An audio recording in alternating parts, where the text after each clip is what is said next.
Hello बच्चों, तो आइए सॉल्व करते हैं बेटा इस क्वेश्चन को। क्वेश्चन दिया बेटा यहाँ पर, कंसीडर द फॉलोइंग इक्वेशंस। बेटा यहाँ पर दो इक्वेशन दिए हुए हैं और दोनों इक्वेशन में हमें फाइंड आउट करना है sum, the sum of stoichiometric coefficients x y x dash y dash z dash for the products a b c d e respectively. तो यहाँ पर जो बेटा प्रोडक्ट बन रहे हैं a b c d e, इनका जो स्टोइकियोमेट्रिक कोएफिशिएंट्स हैं, इनके स्टोइकियोमेट्रिक कोएफिशिएंट्स का बेटा हमें सम फाइंड आउट करना है कि कितना बनेगा। तो वो कैसे आएगा बेटा, दोनों इक्वेशन को बैलेंस करेंगे। तो आइए सबसे पहले हम लोग बैलेंस करते हैं फर्स्ट इक्वेशन। पहला इक्वेशन बेटा क्या है, ये वाला Fe2+ का रिएक्शन H2O2 के साथ हो रहा है। आइए बेटा Fe2+ का बेटा ऑक्सीडेशन होगा, क्योंकि H2O2 यहाँ पर बेटा ऑक्सीडाइजिंग एजेंट होता है, तो ये फेरस आयन को फेरिक आयन में ऑक्सीडाइज कर देगा। तो बेटा मैं यहाँ पर लिख रहा हूँ इसका ऑक्सीडेशन ऑफ रिएक्शन Fe2+, ये ऑक्सीडाइज हो जाएगा Fe3+ में, और इसको ऑक्सीडाइज कौन करेगा, H2O2। ठीक है बेटा, और 1 इलेक्ट्रॉन यहां से रिलीज हो जाएगा। Loss of electron is called oxidation. और H2O2 बेसिक मीडियम में खुद हो जाएगा रिड्यूस। तो बेटा H2O2 को मैं इस तरह से लिख रहा हूं, ध्यान देना, H bond O bond OH, ये ऐसे लिखा मैंने H2O2। और मीडियम क्या है बेटा यहाँ पर, बेसिक, OH-, समझना गौर से, मीडियम बेटा बेसिक है यहाँ पर। और साथ में क्या मैंने यहाँ लिखे, जो इलेक्ट्रॉन्स इसने फेरस आयन ने लूज किए, वो इलेक्ट्रॉन्स लिखे मैंने यहाँ पर बेटा, कितने, 2 इलेक्ट्रॉन। ध्यान से समझना, मैं क्या करूंगा, ये जो O बॉन्ड O है H2O2 का, दोनों ऑक्सीजन की इलेक्ट्रोनेगेटिविटी सेम है, तो इसका होमोलैटिक फिशन कराया मैंने पहले। उसके बाद दोनों ऑक्सीजन पर एक एक इलेक्ट्रॉन आ गया, तो OH- ये बन गया, OH- ये बन गया। ठीक है बेटा, मैं क्या कह रहा हूं, पहले मैंने O बॉन्ड O का होमोलैटिक फिशन कराया, और 2 इलेक्ट्रॉन जो थे फेरस आयन से जो आए 2 मोल से, एक इलेक्ट्रॉन एक ओर ने, दूसरा इलेक्ट्रॉन दूसरे ओर ने कैप्चर कर लिया। तो कुल मिला के OH-1, OH-2, OH-3, 3 बेटा यहाँ पर क्या बन जाएंगे, OH- बन जाएंगे। तो यहाँ पर 3 OH- बन जाएंगे बेटा। अब अच्छी तरह से बेटा समझ लेना कि फेरस आयन का ऑक्सीडेशन हो जाता है और H2O2 का बेसिक मीडियम में रिडक्शन होता है, किसमें, OH- में, हाइड्रोक्साइड आयन में। अब बेटा इन दोनों इक्वेशन को जोड़ दीजिए, तो ऐड करने पर क्या होना चाहिए, इलेक्ट्रॉन्स हमारे दोनों साइड में बराबर होने चाहिए, कैंसिल हो जाने चाहिए। दूसरे वाले इक्वेशन में 2 मोल इलेक्ट्रॉन है, पहले वाले में 1 मोल, तो पहले वाले इक्वेशन को हमें 2 से मल्टीप्लाई करना पड़ेगा। जब इसको मल्टीप्लाई करेंगे तो बेटा 2 मोल से 2 मोल इलेक्ट्रॉन हो जाएंगे कैंसिल आउट। ठीक है ना, 2 मोल से 2 मोल इलेक्ट्रॉन हो जाएंगे बेटा कैंसिल आउट।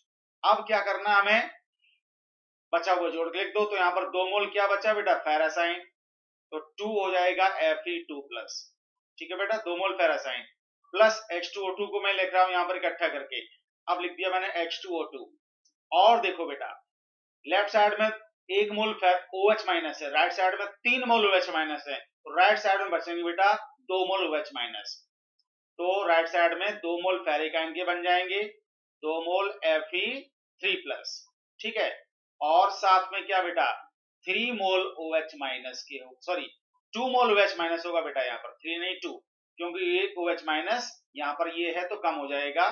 राइट साइड में 2 मोल बचेंगे किसके, OH- आयन के। ठीक है बेटा, तो ये वैल्यू हमारी किसकी आ गई बेटा, X की वैल्यू आ गई, और ये वैल्यू किसकी आ गई बेटा, Y की, ये वैल्यू Y की आ गई। ठीक है, X और Y हमने फाइंड आउट कर लिए। अब बेटा चलते हैं दूसरे इक्वेशन की ओर। दूसरा इक्वेशन हमारा क्या कह रहा है बेटा, MnO4- का रिएक्शन एसिड मीडियम में H2O2 के साथ हो रहा है। तो चलिए MnO4- यहां पर लिया, परमैंगनेट आयन, इसका रिएक्शन H2O2 के साथ कराते हैं बेटा। ये रहा हाइड्रोजन पेरोक्साइड, और मीडियम यहाँ पर एसिडिक है। मैं थोड़ा स्पेस छोड़ रहा हूं यहाँ पर, क्योंकि हमें यहाँ पर H+ को लिखना पड़ेगा। और बन क्या रहा मेरा, MnO4- एसिड मीडियम में रिड्यूस होता है Mn2+ में। ठीक है बेटा, रिड्यूस होता है, और H2O2 ऑक्सीडाइज हो जाएगा, किसमें, H2O2 का बेटा ऑक्सीडेशन हो जाएगा O2 में। ये बातें हमें पता होनी चाहिए। तो यहाँ पर H2O2 बेटा रिड्यूसिंग एजेंट का काम कर रहा है। ऊपर वाले इक्वेशन में ऑक्सीडाइजिंग था, यहाँ रिड्यूसिंग एजेंट था। अब देखो बेटा, यहाँ Mn का ऑक्सीडेशन स्टेट +7 है, और यहाँ कितना है, +2। कितना यूनिट का चेंज हुआ, 5 यूनिट का। उस 5 को यहाँ मल्टीप्लाई कर दो। यहाँ H2O2 में ऑक्सीजन का ऑक्सीडेशन नंबर बेटा -1 है, और यहाँ पर कितना ऑक्सीजन का, 0, तो -1 से 0, एक ऑक्सीजन का -1 से 0, और यहाँ 2 ऑक्सीजन है, एक ऑक्सीजन में चेंज कितना हुआ 1 यूनिट का, -1 से 0, तो 2 ऑक्सीजन में चेंज कितना होगा 2 यूनिट का, तो 2 को मल्टीप्लाई करो इसके साथ, जो चेंज होता है एक दूसरे में वो हम क्रॉस मल्टीप्लाई कर देते हैं। अब atoms other than oxygen and hydrogen balance करो, यहाँ 2 मैंगनीज, तो यहाँ पर 2 से मल्टीप्लाई करो। अब अगली बात बेटा देखो, मैं ये जो ऑक्सीजन है, अब ध्यान दो, चलो इसी को पहले बैलेंस कर लेते हैं। ये जो H2O2 के 10 ऑक्सीजन एटम हैं, ये 10 ऑक्सीजन एटम O2 गैस के फॉर्म में जा रहे हैं, तो यहाँ पर 10 ऑक्सीजन है, तो बेटा यहाँ पर हमें इससे 5 से मल्टीप्लाई करना पड़ेगा, 5O2। Atoms other than oxygen and hydrogen balance हो गए, और ये ऑक्सीजन मैंने बैलेंस कर लिए वो वाले ऑक्सीजन जो हाइड्रोजन पेरोक्साइड में थे, लेकिन MnO4 माइनस में जो ऑक्सीजन है वो अलग टाइप के हैं। MnO4 माइनस में जो ऑक्सीजन है वो -2 ऑक्सीडेशन स्टेट वाले हैं, वो H2O में जाएंगे, और जो H2O2 में ऑक्सीजन थे वो ऑक्सीजन में गए, वो -1 ऑक्सीडेशन स्टेट वाले हैं।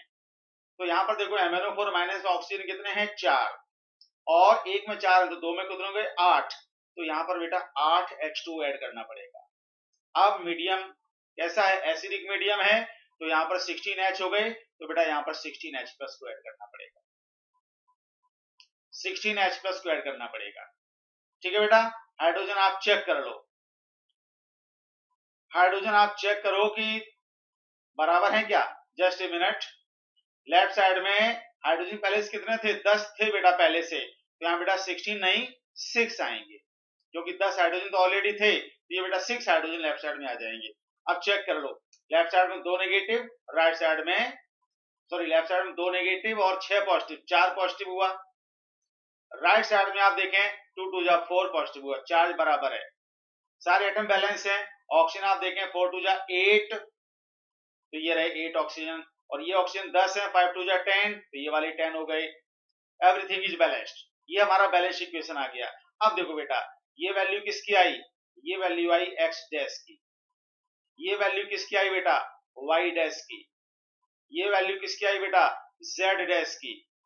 अब इन सब का सम निकाल लो, हेंस सभी का सम पूछा था, सम कितना आ जाएगा बेटा, ये x और ये y, तो 2 + 2, सभी का देखो 2 + 2 xy हो गया, और ये 2 x डैश हो गया, फिर y डैश 5 है, उसके बाद z डैश कितना 8 है, सबका सम कितना आया 2 2 4 6, 2 2 4 और 2 6 5 11 और 8 19 हो जाएगा, 19 आएगा बेटा। तो यहाँ पर आप फिल कर देंगे 19। So this is the final answer of this question. Hope you understand. Thank you very much.